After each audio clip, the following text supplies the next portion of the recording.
Bienvenidos a la Escuela Sabática Universitaria. El repaso de la lección de esta semana será interesante, será importante nuestro papel como mayordomos después del Edén. Antes de comenzar, quiero recordarles que pueden encontrarnos en Facebook en la página Escuela Sabática Universitaria Montemorelos. Allí puede hacernos llegar sus dudas, sus comentarios también. Génesis capítulo 2, versículo 15 dice: «Tomó pues Jehová Dios al hombre y lo puso en el huerto del Edén para que lo labrara y lo cuidara». Nuestro papel como mayordomos, nuestro papel como siervos de Dios desde el Antiguo Testamento, el Nuevo Testamento, las posesiones que nos son confiadas y cuál es también nuestra responsabilidad como hijos de Dios en el papel a desempeñar en la casa del Señor. Quédate con nosotros, comenzamos.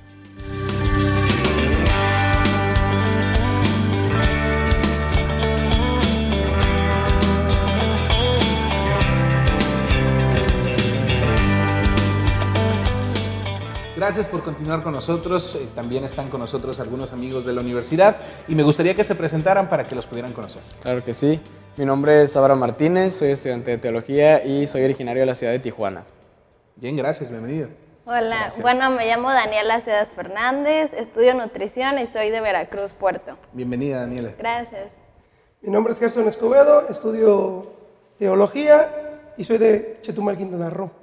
Gracias, Gerson. Bienvenidos a cada uno de ustedes. Gracias. Pues vamos a esta lección que yo creo que es una lección bien interesante, bien importante también en el papel que fungimos cada uno de los cristianos hoy en día, como mayordomos después del Edén. Y me gustaría, antes de entrar de lleno en materia, Gerson, si pudieras hacer una oración para comenzar. Claro que sí. Eterno Padre, te damos gracias este momento que nos das para estudiar la lección, que tu Espíritu Santo nos acompañe. Dirígenos, Señor, te lo pido en Cristo Jesús. Amén. Amén. ¿Qué es un administrador? Un administrador es la persona que está encargada o que alguien le ha dado algo para que él pueda trabajar, para que él pueda cuidar. ¿Qué es un mayordomo? Un mayordomo es una persona que está totalmente ligada a la responsabilidad. Bien, ¿por qué lo pregunto? Yo creo que a lo largo de la Biblia, desde Génesis hasta el Apocalipsis, hay muchas menciones tanto en el Antiguo Testamento como en el Nuevo Testamento en relación a los mayordomos. Probablemente en el Antiguo Testamento se haga las menciones de diferente forma, pero ¿creen que hoy en día nosotros podemos ser mayordomos también? ¿Cómo se aplicaría esta palabra mayordomos en el contexto que lo hemos manejado a nuestra vida hoy? Porque nosotros tenemos dones que Dios nos dio, entonces tenemos que aprovecharlos al máximo, explotarlos y esa es nuestra tarea. Responsabilidad. Muy bien, muy bien. ¿Ustedes qué opinan? Bueno, yo pienso que sí, en estos días podemos ser mayordomos también, porque tenemos una responsabilidad nosotros al conocer un mensaje, al recibir ciertas características. Así de la misma manera en que, por ejemplo, Adán y Eva al principio en el Edén, que yo pienso fueron los primeros mayordomos que hubieron porque pues Dios desde un principio les dejó una responsabilidad. Bueno, Él también nos ha dejado responsabilidades en nosotros y pues de la misma manera nosotros somos mayordomos hoy en día. Sí, esa es una realidad. Gerson, ¿tú confiarías en alguien en quien no conoces para dejarle, no sé, las llaves de tu coche, las llaves de tu casa, no sé, confiarías en alguien que no conoces? Tendría que tener muchísima necesidad de hacer esto con alguien que no conoces, pero por lo general no lo permitimos, no lo hacemos, desconfiamos de todo y es muy complicado, no creo que no lo haría. Y si nosotros fuimos llamados a ser mayordomos, ¿Dios nos conoce a cada uno de nosotros? Sí. ¿Sí? Definitivamente, ¿no? Él nos conoce desde antes de ser concebidos y cree en nosotros, más que conocer, creo que Él cree, porque tiene fe en nosotros, que nos ha dado muchas cosas, muchas bendiciones, muchos talentos, como mencionó la compañera, y Él espera que nosotros trabajemos con eso. ¿Qué les parece si buscamos en nuestras Biblias también ustedes allá en casa donde nos están viendo? Primera de Tesalonicenses, capítulo 2, versículo 4, voy a darle lectura. Dice de la siguiente forma: sino que según fuimos aprobados por Dios para que se nos confiase el Evangelio. Así hablamos, no como para agradar a los hombres, sino a Dios, que es quien prueba nuestros corazones. ¿En qué momento pasamos de ser una persona más a ser mayordomos de Dios? Digo, bajo el contexto que ya habíamos platicado, de un mayordomo es alguien que cuida, Dios nos ha aprobado como mayordomos. ¿En qué momento hacemos ese cambio?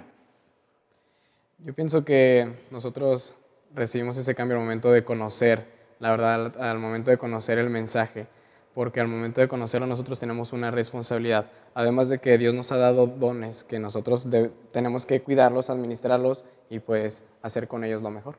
¿Qué se espera, Gerson, de este cambio entre ser y no ser un mayordomo de Dios? Bueno, definitivamente el Señor está esperando muchas cosas, pero cuando nos encontramos con Él, empezamos a ser administradores o mayordomos de otras cosas, de otras responsabilidades, cosas que a veces no entendemos o que después vamos a comprender, pero sí hay una gran expectativa de lo que nosotros debemos hacer. Muy bien. Y Daniela, ¿qué se espera de nosotros que dejemos de hacer? Sabemos que tenemos ahora que hacer, tenemos nuevas responsabilidades, pero ¿qué se espera que dejemos de hacer cuando somos mayordomos de Dios? Bueno, yo pienso que debemos dejar de perder el tiempo y, por ejemplo, invertir nuestro tiempo en algo que sea positivo y que agrade a Dios. Sí, esa es una realidad. Y me gusta cómo lo menciona la lección. Dice, dejamos de centrarnos en el mundo y de sus valores materialistas para centrarnos en el Creador y en su misión. Y eso es algo que debiésemos resaltar mucho. Yo creo que hay dos formas de ver la mayordomía. Y en el Antiguo Testamento hay varias enseñanzas muy importantes. Me agrada porque no existe como tal la palabra mayordomo en el Antiguo Testamento, sino dice que está sobre la casa. ¿Cómo pudiéramos aplicar el estar sobre la casa, es decir, a cargo de una casa, a cargo de algo físico hoy en nuestros días? Sí, la palabra hebrea que utiliza la escuela sabática es Asher al-Bajit y nos habla de que Él está encargado de las funciones, de las propiedades del dueño de la casa. Mencionabas algo en la pregunta anterior, qué es lo que debemos o qué cosas debemos de cambiar. Cuando uno se convierte en mayordomo, entonces deja de pensar en sí mismo y empieza a pensar en los bienes o beneficios del dueño de la casa. Entonces, esto es muy importante. Entonces, cuando vemos el asunto teológico o del Antiguo Testamento, vemos que el que está como mayordomo es responsable de los bienes y el mejoramiento. Y la escuela sabática nos hace un ejemplo claro en la persona misma de José, como el mayordomo de casa de Potifar. Entonces, entendemos eso muy claro. Muy bien, esa es una realidad. ¿Qué otras características hay entonces de un mayordomo? Ya vimos que dejamos de preocuparnos, o el mayordomo deja de preocuparse por sí mismo y se preocupa ahora por los bienes del dueño o de a quien está sirviendo. ¿Qué otras características tiene un mayordomo? Hay una característica que a mí me llamó mucho la atención y que es que dice que el mayordomo hace las cosas como si el dueño de la casa las estuviera haciendo. Y bueno, el dueño de la casa es parte de la casa y por lo tanto cuida su casa de la mejor manera que puede. Entonces, el mayordomo, al momento de tener esa empatía con lo que haría el dueño de la casa, pues él dice, bueno, voy a hacerlo mejor porque pues le quiero dar lo mejor al dueño de la casa. Sí, esa es una realidad. Yo encontré otros dos que no tienen nada de lo que hay en la casa es de él. Sin embargo, él puede ejercer sobre eso, ¿sí? Pero no es nada de él. Y creo que también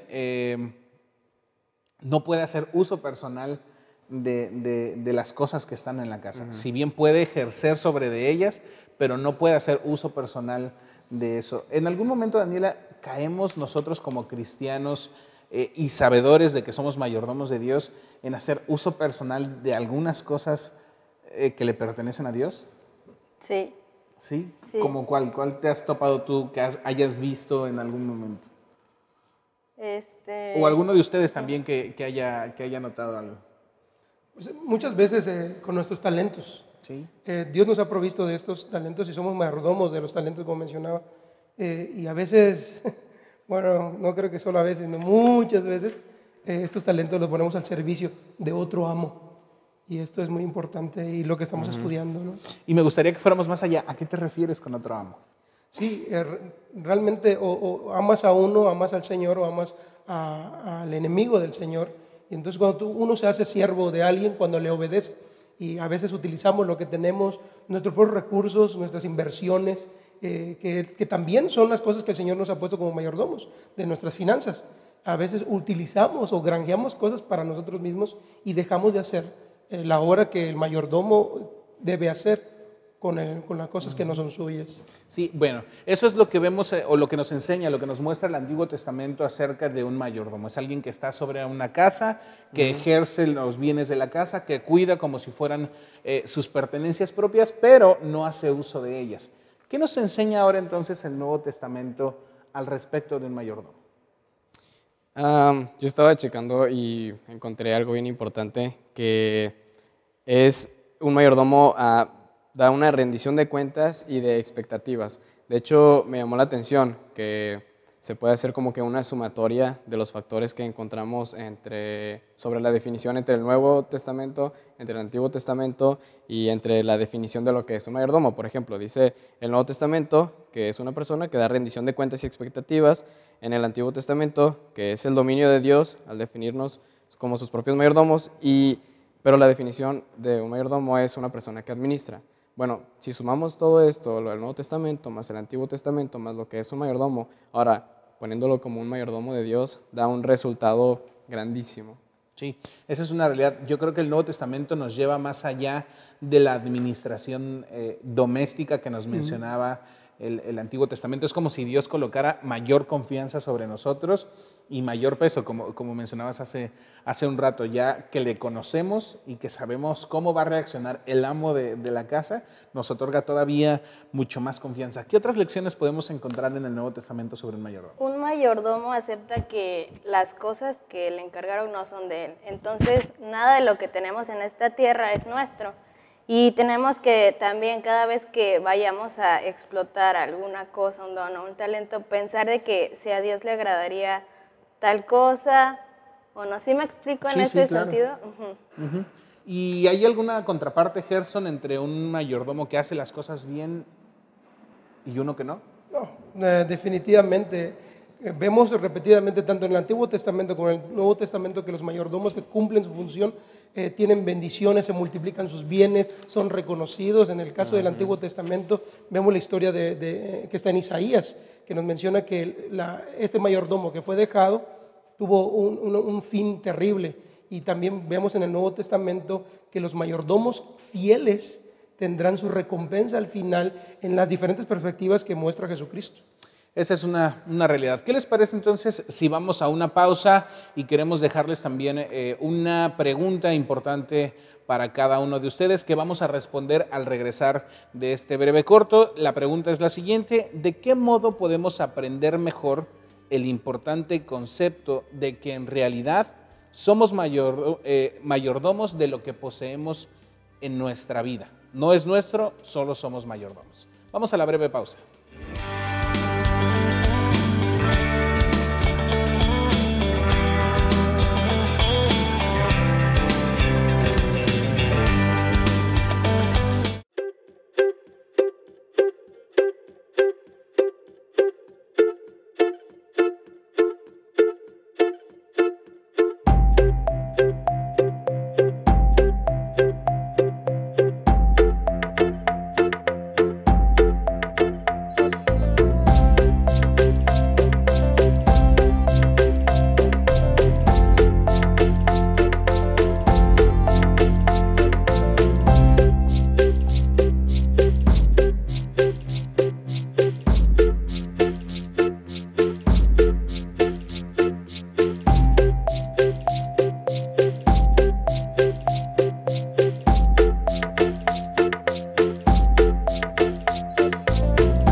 Universidad de Montemorelos, la experiencia del conocimiento.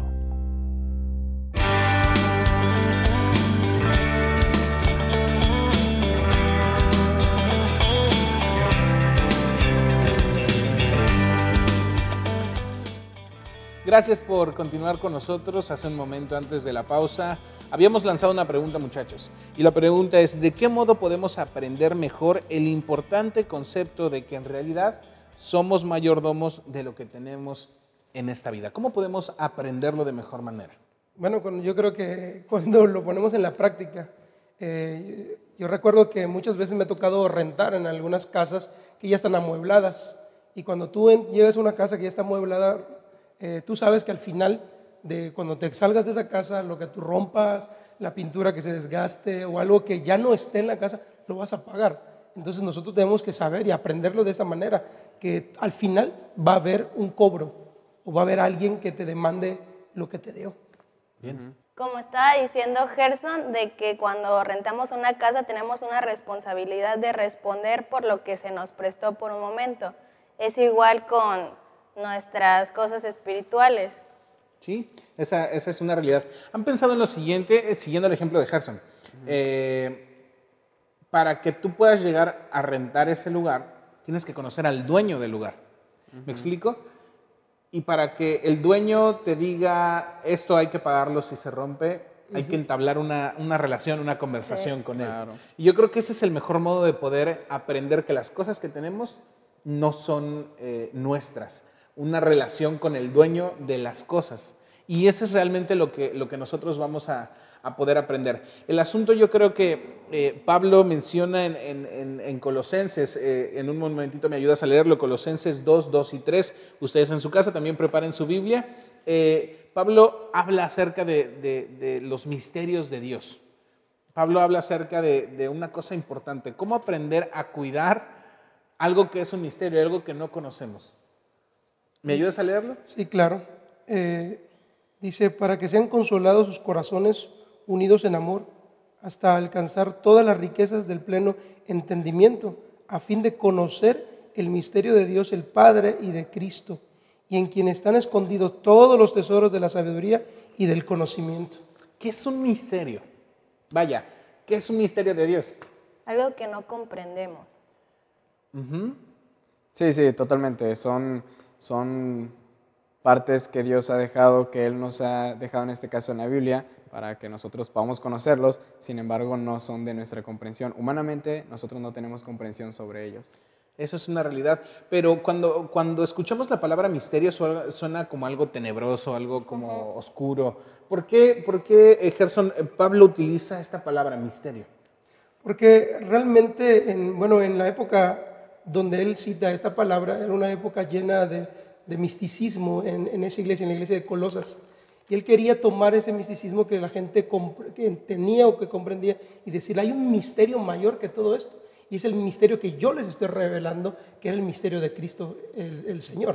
Entonces, el misterio era algo utilizado en ese tiempo, y para nosotros ahora tenemos que entender que hay muchos misterios que, como decía el compañero, no se comprenden, pero que al final la Escritura nos revela y disfrutamos de ese misterio, aunque suene tenebroso, ¿no? Sí. Y véanlo de esa siguiente forma. Imaginen que yo tengo una caja aquí y les digo, adentro está lo más preciado de mi vida.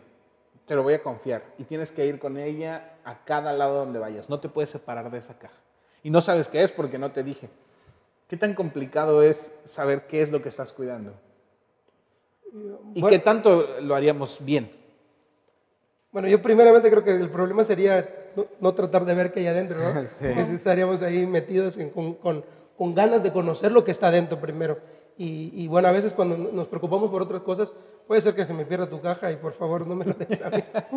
Esa es una realidad. ¿Qué les parece a usted que nos acompaña en su hogar si vemos lo que dice Deuteronomio 29, 29? Muchachos, acompáñenme a sus Biblias, por favor. Deuteronomio 29, 29. Dice de la siguiente forma: las cosas secretas pertenecen a Jehová, nuestro Dios, pero las reveladas son para nosotros y para nuestros hijos para siempre, a fin de que cumplamos todas las palabras de esta ley. Amén. Y es que como mayordomos se nos revela cierta parte de lo que tenemos que cuidar y otra simplemente se nos dice te toca hacerlo.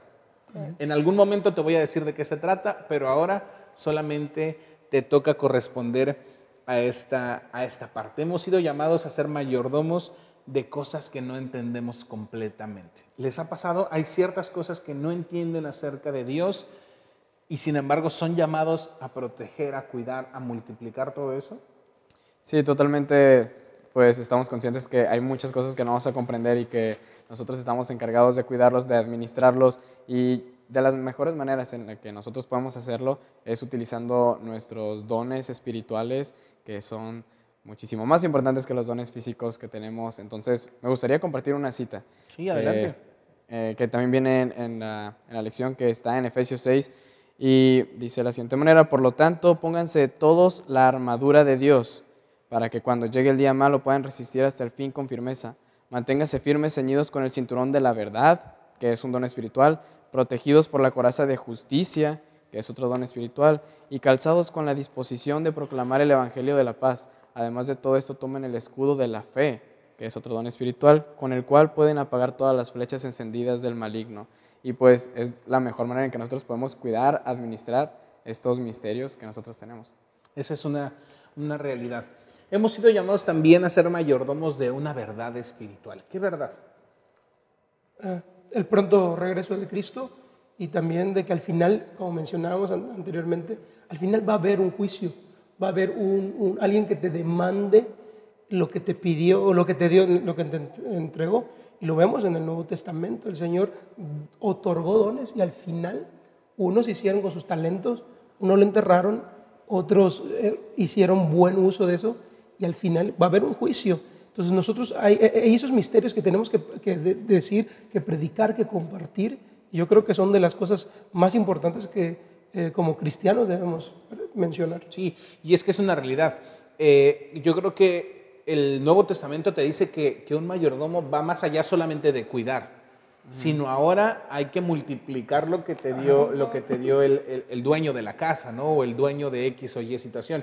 En ese caso, Dios nos da dos cosas. Primero, talentos, dones, que era lo que tú nos mencionabas, dones intangibles, dones espirituales, pero también nos dice, esta es la meta que nosotros tenemos, que son los misterios de Dios, que al final de cuentas es predicar sobre su segunda venida. Y entonces, si nosotros somos llamados precisamente a eso, a utilizar los dones que Él nos dio para predicar la segunda venida, ¿nos convertimos en algo más que mayordomos? Sí. ¿En qué? Sí, porque como nos dio esa confianza, nosotros tenemos que predicar con nuestro ejemplo cada día a las personas que no conocen. Sí, esa es una realidad. Y vean, amables oyentes, lo que dice Romanos capítulo 6, versículo 23, si gustan acompañarnos también. La dádiva de Dios es vida eterna en Cristo Jesús, Señor nuestro. Somos llamados a un labor más elevado, mucho más elevado que solamente cuidar cosas. Somos llamados a multiplicar lo que Dios nos ha dado y a lo que nos ha llamado también aún más. ¿Hay algún momento en el que, como mayordomos de Dios que nos conocemos ahora, hemos dejado de realizar esa labor? ¿Como iglesia hemos dejado de realizar esa labor? Sí, bueno, pues realmente nosotros como seres humanos cometemos errores. Vivimos en un mundo de pecado, nacemos con una naturaleza pecaminosa, entonces no somos seres divinos que sean limpios de errores. Entonces por ello cometemos esos errores, y al cometer esos errores pues es cuando nosotros caemos y fallamos en eso que nosotros tenemos que hacer. Sí, esa es una realidad. Creo que la iglesia sí ha descuidado algunas cosas. No quiero decir que ya lo dejó de hacer, pero lo hemos descuidado. Pero por eso tenemos que recordar que somos llamados a predicar un mensaje, una verdad presente. La verdad presente podemos tomarlo como el trabajo presente de nuestra mayordomía. Y el trabajo presente de nuestra mayordomía es cuidar, número uno, la iglesia de Cristo, ensanchar la iglesia o traer a otros para que la casa de nuestro Señor vaya creciendo, no olvidando lo que Él nos dijo, lo que Él nos instruyó. Y es que antes de que Él se fuera, nos ordenó, nos dejó una misión que tenemos que seguir. Entonces, gracias a Dios que tenemos esta lección que nos recuerda: hey, eres mi mayordomo, haz lo que tienes que hacer. La parte que te corresponde. Un ejemplo más práctico de que hemos descuidado es, por ejemplo, cuando descuidamos nuestra vida espiritual o cuando no nos involucramos en actividades de la iglesia. No sé qué opinan. Sí, qué bueno que lo Esa es recuerdas. una realidad. Quiero que piensen en una sola palabra, ¿cuál es su su posesión más valiosa? Piénsenlo. Ustedes también en casa, piénsenlo. ¿Cuál es su posesión más valiosa? 1, 2, 3. Familia. Familia. El don de la música. ¿El don de la música? La familia. La familia, muy bien. Vean lo que dice la lección. Es importante que lo entendamos porque estos también son dones que Dios nos ha dado. La redención, un don que Dios nos da, es nuestra posesión más valiosa. Tener la realidad de la redención siempre ante nosotros nos va a ayudar a mantener en perspectiva nuestra mayordomía de las demás posesiones que Dios también nos ha dado. Y es que si Dios nos ha dado la familia, nos ha dado la música y muchos otros dones, esto tiene que llevarnos a pensar en nuestra redención y en la redención de quienes nos rodean y hacer uso precisamente de esos dones para que otros también puedan llegar al cielo. ¿Por qué lo digo esto? Porque somos llamados a tener responsabilidad como mayordomos de Cristo. ¿Cuál es esa responsabilidad? Bueno, la pregunta que me hiciste, ¿no? ¿Cuál es eso que es más valioso? Yo soy responsable del don que Dios me dio de la música. Siempre me pregunté, ¿qué es lo que vale esperar Dios del don que me dio de tocar la guitarra, de componer cantos? ¿Hasta dónde el Señor me va a demandar de esto? Entonces, cada cosa el Señor va a querer que nosotros, como el de los talentos que mencionabas, va a querer más, va a querer ganancias, y así es. Entonces, me gusta, creo que tocaste algo en la lección que me encantó. Yo sé que las otras personas que nos escuchan van a estar de acuerdo conmigo en el hecho de que es necesario. Leo en segunda carta de Corintios, capítulo 5:10, dice, porque es necesario que todos nosotros comparezcamos ante el tribunal de Cristo, para que cada uno reciba según lo que haya hecho mientras estaba en el cuerpo, sea bueno o sea malo. Si nosotros como jóvenes, como miembros de la iglesia, comprendemos que cada cosa que hacemos, cada tiempo que ocupamos, cada recurso que tenemos, hay alguien que nos está viendo y que nos va a demandar, haríamos lo mejor. Claro. Y daríamos lo mejor. Sí, esa es una realidad. Pues, queridos amigos, se nos ha terminado el tiempo del repaso de esta lección. Es muy interesante, quedaron algunos puntos sobre la mesa también, y me gustaría que concluyéramos de la siguiente forma. La disposición a aceptar la responsabilidad personal es un rasgo clave que no podemos ignorar como mayordomos de Cristo. Gracias por estar con nosotros, gracias por acompañarnos en este repaso de la lección. Que Dios los bendiga y nos vemos hasta la próxima.